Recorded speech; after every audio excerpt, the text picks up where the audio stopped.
Hello, boys and girls, men and women of all ages, shapes, and sizes. My name is Owen Adams, also known as British Gamer, and as you know, if you've watched the previous 2 episodes of this, I've been making a game. I've been learning to use a little bit of software we've got here called Clickteam Fusion. Look, Clickteam Fusion 2.5, which is why I'm working on a game that I am charitably calling Tiny Adventure. It's not really an adventure game, it's not really, that much like it, and I'm fairly sure the name Tiny Adventure will be taken, but at the moment it's a good stand-in name for what we've got. If you watched the previous episodes, this went through 2 phases, which I can actually show you. Let's see, I can show you the previous versions as they were. So what we have here is the first version of the game, Tiny Adventure, which used my basic beginner sprites. This was the first little game I'd ever made, and it's pretty simple. The way it works here is you have your little sprite in the middle. There are problems with this sprite. As you can see, it's actually off-center, so that it's not centered properly, so that different directions change the locality of the sprites. But for the most part, it's okay. Now, this is very simple. The way this works is you can walk into these 3 times before it's game over, and you accumulate score the whole time. Once you walk into 3, that's it, your game's done, and the idea is you get more score for the longer you survive. Pretty basic, but not that difficult to lose. Oh, look, there's my whole score. Press space to try again. There we go, that's the game. So that was version 1 of the game. Now, my only question right now is I don't really know where it's saving those high score tables because, well, they seem to be continually updated, despite the fact that I am making changes in the game as we go. I'm guessing that high score table is saved locally, so I'm guessing it would be different from person to person. Now I'm going to show you version 0.02, I'm calling it. This is the second version of the game. So this is version 2. As you can see right off the bat, the sprite we have here is different. He's still not centered properly because it took me a second to figure out what was going on here. The blobs spawn in, but this time we got a new type of blob. Look at this. Whoa! The sprite's also quite a bit bigger, which we will actually change in version 3. But this is the second version, which I know some of you have played already, but if you haven't, this is it. This is basically exactly the same game. Exactly the same game, except it produces a slight difference in that... Whoa! Slight difference in that... Escape! That just by producing these red blobs, we've added a whole difference to the game in that it's no longer safe to just stay still and let the score accumulate. So that was version 2, and I don't need to show you that in more detail. Let's take a look at 3. Always want to put my name in the high score table. And this is version 3, the version I'm working on now. And as usual, by the way, you guys can download this from the link below if you want to see it in its current form. We got some new things here. I'm going to show you. This is currently the most advanced version of the game. It needs more tweaks though. The more features we're adding, the more complicated it's getting. So as you can see, you've been able to see this for a while, I've added some basic images. At the moment he can walk around almost on these. That'll change as we go. I've also made the sprite smaller. Oh, that's not good. I've made the sprite smaller now, so he is about the same size as the first sprite. He can weave in between things a little bit better now. He still looks the same. It's the same design from before, and I've shrunk him in such a way that it shouldn't affect the detail. And that's basically the same. But there are 2 main changes to the gameplay. The first are these hearts, which collect 1, and boop, you get a life back. There you go. I added that for a couple of reasons. Firstly, I've thought about adding lives in at some point, but I died. I'll get back in here.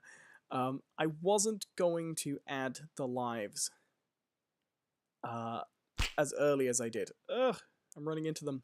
I wasn't going to add things as early as I did. The reason I ended up adding them sooner rather than later was, honestly, 2 people asked for them, so it was obviously something people were expecting to find. I am sucking at my own game here. Come on. Hearts should spawn in. Hearts should spawn in.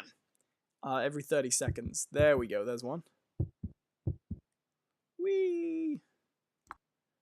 Got a heartbeat sound effect there. Now, I'm going to try and trigger something else happening, which is the other little feature we've got here. There we go. Should 2 red blobs now meet each other, they blob together into an orange blob. Now the purpose for this is obviously just a little bit of variety. They won't...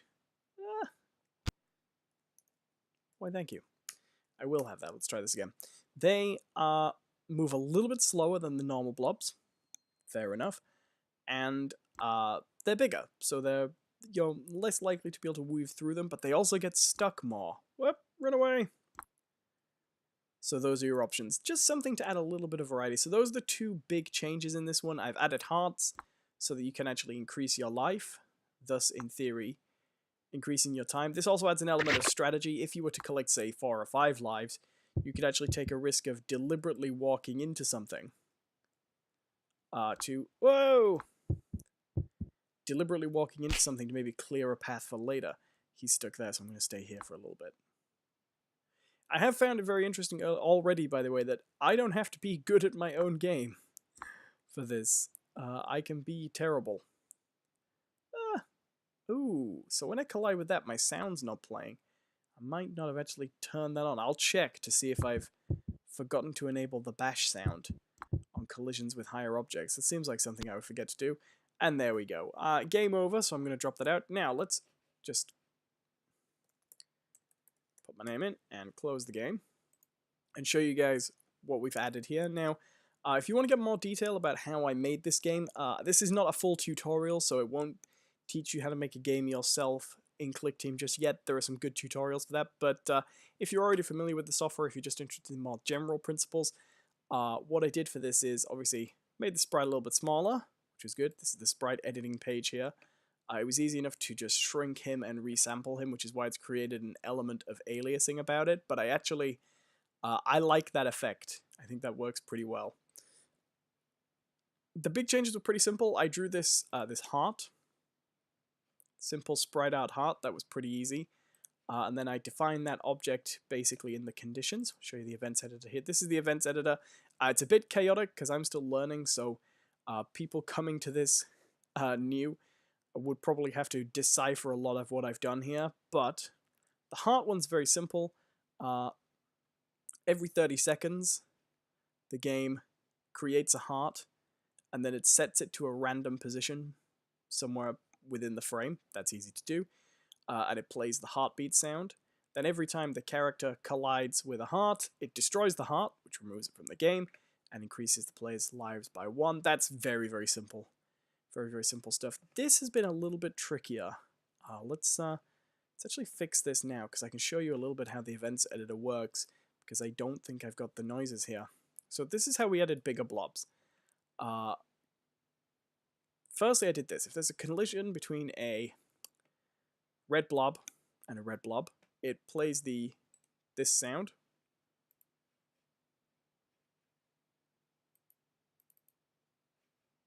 Okay, I was going to play it. It plays the sound.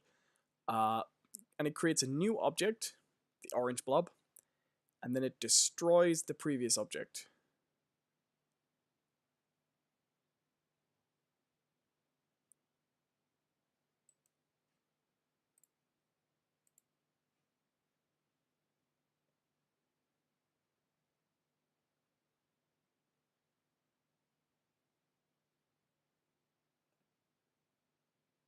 I don't know what that condition was. That condition was always... Oh, that's the condition that tells the yellow blobs to look at him. That's not supposed to happen. Let's just get rid of that. It's supposed to be on a different line. Always look at that, and then this one. This can also... What we do then is we make the blobs always face the player. And then that makes sure that they always move towards them, basically. I'll keep that on here. So then we have things like this. If there's a collision between the orange...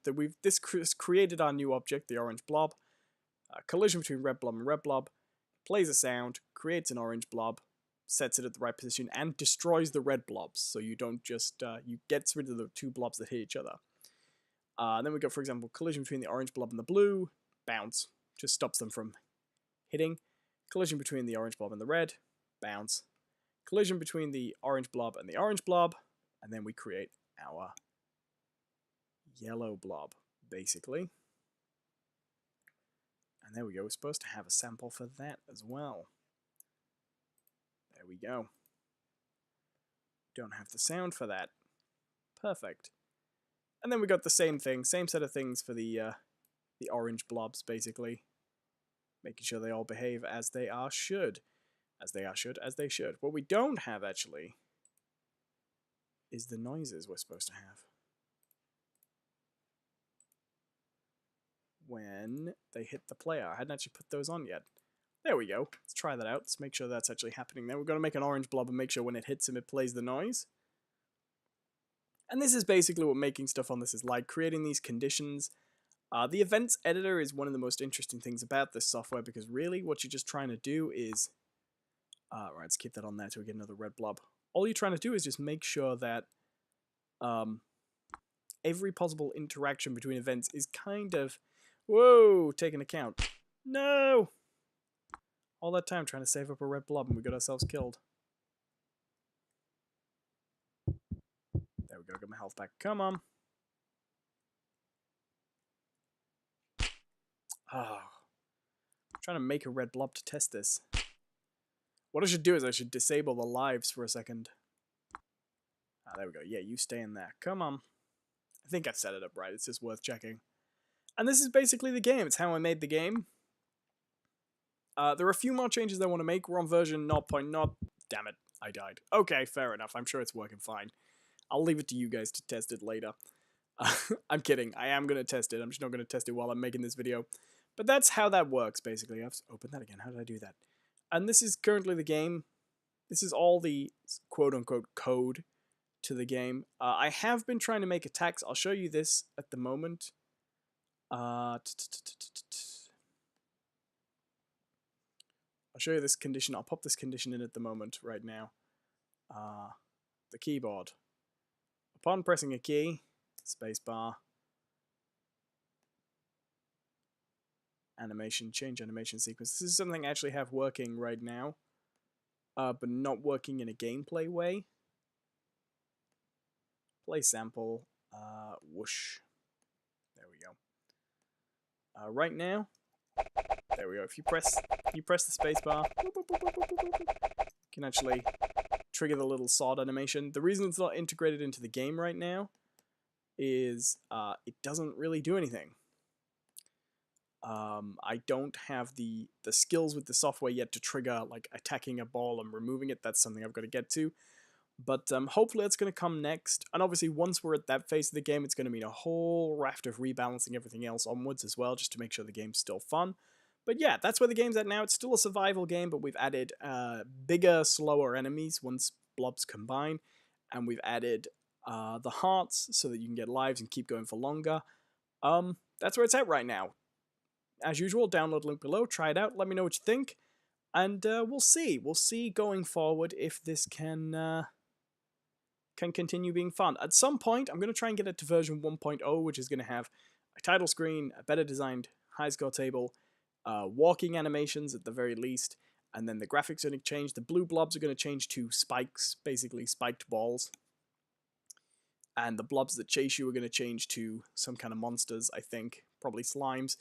And once we get to that stage, the current design of the game is probably not going to change too much from here. If I can get attacking working, we're going to try it, but I think I'm going to make attacking slow and on a timer, so you can get maybe one attack, then wait 10 seconds, then one, so it's still got that kind of overwhelming you feeling, and seeing how long you can last while being overwhelmed by enemies. That's where I see it going from now on, so attacks, but very restricted attacks, and better graphics for everything, proper animations, stuff like that. Once we have that stage, so your character's got a proper walking animation, it all looks good, I'm going to try and get it up to version 1.0 and say, there we go, this is it. And I'll leave it there, that will be my game. But, yeah, so far that's the stage it's at. Let me know down below what you think of it. As usual, there'll be the link. And if you'd like to see how this is going, or if you'd like to see more Clickteam Fusion projects, please do like and subscribe, because I'm going to be doing more of them. And I'm going to be bringing this game basically to completion as a series of videos. And if you want to check out anything else I do, the usual streams and things can be found on my channel. Check out the video description below for all the social media links and all that jazz, and I'll see you next time. Bye bye!